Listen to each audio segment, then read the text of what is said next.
largely came from the C-SPAN presidential ranking poll. Every time one president leaves the White House and another one gets sworn in, C-SPAN, the television network, does a presidential ranking poll of the country's 150 leading presidential historians and asks them to rank the presidents from best to worst in 10 different presidential leadership traits. And the last two times that they've done that poll, 2017 when Obama went out and Trump came in, 2021 when Trump went out and Biden came in, the results of the poll for the top 9 presidents were identical. Lincoln first, Washington second, Franklin Roosevelt third, Theodore Roosevelt fourth, Dwight Eisenhower fifth, Harry Truman sixth, Jefferson seventh, Kennedy eighth, and Reagan ninth. So the only adjustment that I made to the C-SPAN presidential ranking poll was I think Truman is overrated. He obviously had no idea how to get us out of the McCarthy era. He had no idea how to get us out of the Korean War that he got us into. He gets credit for dropping the A-bombs and bringing a prompt into the World War II. I think there's no way he couldn't have dropped the A-bombs. Plan B was for American troops to invade Japan, which would have involved the loss of hundreds of thousands of lives. So I think Truman is overrated. I think Reagan is underrated. So I moved Reagan up a notch. I pulled Truman out. That's the main part of the answer. But another part of the answer is, obviously, I'm trying to sell my book to both Democrats and Republicans.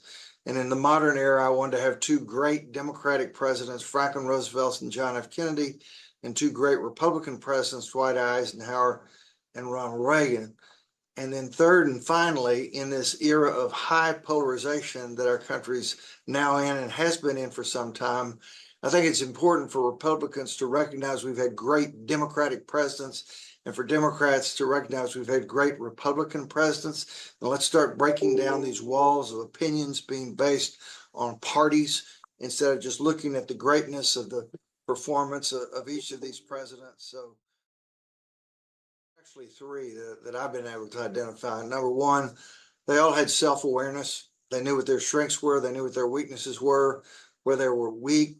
They tried to partner with people who were strong in the areas where they were weak to be able to offset that weakness. And they knew how to use their strengths to the fullest. Second, they all knew that for government to be effective, you have to govern with your eye on the middle way, the great American middle, as opposed to trying to govern to please the far right or the far left.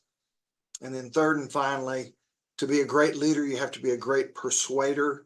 They were all great communicators. 4 of the 8 were great orators to big crowds. Lincoln, Franklin Roosevelt, John F. Kennedy, and Ronald Reagan. 4 of them weren't particularly great with crowds, but they were great one-on-one in small groups. Washington, Jefferson, Theodore Roosevelt, and Dwight Eisenhower. But they all, you don't have success as a leader unless you get people to do what you want and can persuade them for them to do what you want. And so those are the 3 common traits among the 8 that I've identified. The main way is for the parties to start choosing candidates who in fact are more moderate and less extreme. Unfortunately, in 2024, as you mentioned, with the Republican and the Democratic convention, Trump with an extreme MAGA right, who picked his VP, who's a ideological clone, J.D. Vance, Kamala Harris, extreme far left, who picked a clone, Tim Walz. And so to think in terms of the American people getting back together, that's only going to happen if there is a president, hopefully in the near future, who's more acceptable to the great American middle. I mean, for example, Kamala Harris had a chance to choose a vice presidential running mate, whether it was Josh Shapiro, the governor of Pennsylvania, or Mark Kelly, the senator from Arizona, both of whom have attracted lots of Republican voters to in their past elections. Trump obviously could have selected Nikki Haley to be his running mate, who had broad crossover appeal on many levels. Obviously, She's a woman. She's battle tested through all the primaries. She has experience as a state governor, a UN ambassador, but he chose not, she wasn't even a finalist. So in answer to your question, we got to get elected candidates who appeal to the middle way as opposed to the extremes. And that's a problem with the current system, because if you're a Republican and you're running in a Republican primary, typically these days, the winner is going to be the one who identifies him or herself as being the more conservative, the more far right, or the Democrats, the more progressive or far left. And that's why we end up with these candidates on the extremes instead of in the middle. So whether something structurally would need to be done to eliminate that result of having these extremists in both parties get elected is something we just have to wait and see. But as long as we have these candidates out on the fringes, we shouldn't expect there to be any sense of unity growing among the American people, and people willing to cross the aisles to try to work together, as people for most of American history recognized was essential in order for government to work. Well, we can take them one at a time. Donald Trump, I think, lacks self-awareness. By all accounts, he is an egregious narcissist, and thus he thinks everything he says and does is wonderful and fantastic, and he never makes mistakes. In terms of his trying to target the middle way as opposed to his extreme positions, I don't think he gets a good grade on that either, because he's at odds with whoever doesn't totally agree with him. Witness his recent attacks on the Republican governor of Georgia, who had already even endorsed him in Georgia, a swing state. And so if Trump loses Georgia, he obviously has nobody to blame but himself. And then in the third category, in terms of being an effective persuader, he obviously is a very effective persuader to his base. They hang on his every word. It doesn't matter whether it's true or it's not true, whatever he says goes. And we're talking about tens of millions of people. So you've got to give the devil his due in terms of being an effective persuader, at least to a large segment of the American people. As far as Biden goes, self-awareness, he obviously thinks he's very effective on all fronts, and there's a lot of evidence that would suggest he's not.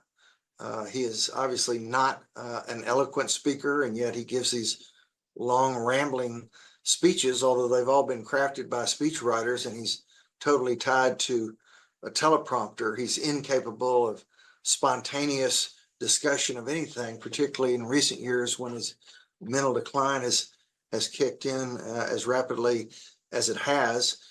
He was elected in 2020 saying that he was going to govern toward the middle and be the moderate and be the bridge and bring the country together. And obviously he's not done that at all.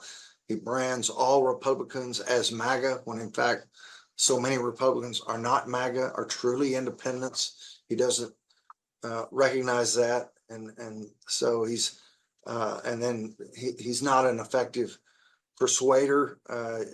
He's had de minimis legislative success, de minimis diplomatic success. So neither of these are top 10 or top 20 or even top 30 presidents. And then, of course, Kamala Harris is largely unvetted. I mean, we know that she was a U.S. senator for a short period of time. She decided to run for president in 2020. She was eliminated even before the first primary by her own choice. She was totally ineffective in the debates and as a candidate. And yet, because of identity politics that Biden chose to embrace, he chose her, saying, I got to have a black woman. And that's who he chose. She's done virtually nothing as vice president of note, except to be a strong advocate for abortion, which is not a top tier presidential leadership issue. She had a responsibility vis-a-vis the border situation, which she didn't accomplish anything on. She didn't go through the primaries, so we haven't seen her battle tested in terms of her power to persuade. Now, ever since Biden stepped down and she stepped up, she's pulled off a miracle in terms of bringing the party together. They're totally enthusiastic behind her. She's done it without giving a press conference, without there being a debate. There finally will be one on September the 10th, but she's largely unvetted, untested. And so it's hard to talk with confidence about exactly what her leadership traits are. She's never, had any executive experience to speak of. I guess she was Attorney General of the state of California. I guess it was in charge of their Justice Department, but that's hardly something comparable to being President of the United States. So I guess the jury is out for lack of information, lack of evidence in being able to draw conclusions about how Kamala Harris stacks up in these three common traits among our great presidents. But there's plenty of evidence to draw conclusions as to both Trump and Biden. I'm certainly hopeful that the September 10th debate will have the same setup that the Trump-Biden debate did in late June, because I thought that was the most effective setup we've had in recent years. There was no crowd there to egg these candidates on. There was the mute button, which prevented the candidates from talking on top of each other's. The the CNN moderators, Jake Tapper and Dana Bash, did a good job of asking good, hard questions and keeping the answers on track as best they could. So I hope that the September 10th has all of those same debates, given the fact that there's still about 15% of the American voters who are independents who have not decided which is the lesser of these two evils. I think the main thing for an independent voter in looking at the candidates side by side and dealing with the same questions and the same moderators, who do I want to lead our nation? Who do I want to be commander in chief? Who do I think presents him or herself as being the most presidential? Who do I trust? Who do I think has thought through the many complicated domestic and international issues that the president in the next 4 years is going to have to address? And whether a 90-minute debate gives somebody enough information to be able to answer all those questions, we'll have to wait and see how the debate goes. But I think that's really the thrust, that as between these two, in a very dangerous world, who do I want to be commander in chief? In a world where there's so many economic issues, obviously serious inflation over the last 4 years that has been such a major issue, who do I think is going to truly be able to bring that down? An issue that neither party wants to talk about is the deficit. And of course, Trump during his presidency ran up the deficit big time. Biden ran up the deficit big time. Last Friday, when Kamala Harris announced her economic program, there were so many things that require trillions of dollars without an explanation for how it's going to get paid for, and therefore it'll grow the deficit if there aren't tax revenues to cover the new increased government spending. So these are what are, in my mind, first and foremost among Americans. Quote, as you know, people always say you vote your pocketbook. The economy's huge. If you feel like the world is about to explode or implode or however you want to, America better be strong. We better have a strong defense. We better know how to play hardball when we need to enforce our interests. We better have effective diplomats. And we better have a president who understands all of these things and is not just reciting somebody else's words on a teleprompter. So these are the issues in play and the considerations in play that the independent voters are going to make their decision based on, and that will determine the election. The election is going down to the wire, decided by 7 swing states. It's going to be incredibly close.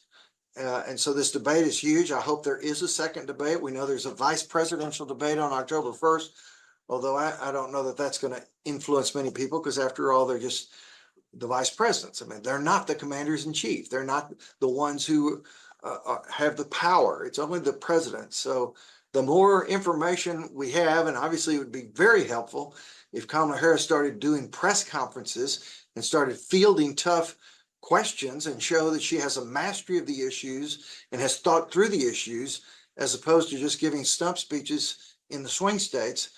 That would be very helpful for people who are trying to grasp how good is she, how smart is she, how capable is she, what kind of a leader is she. Nobody knows the answer to that question yet.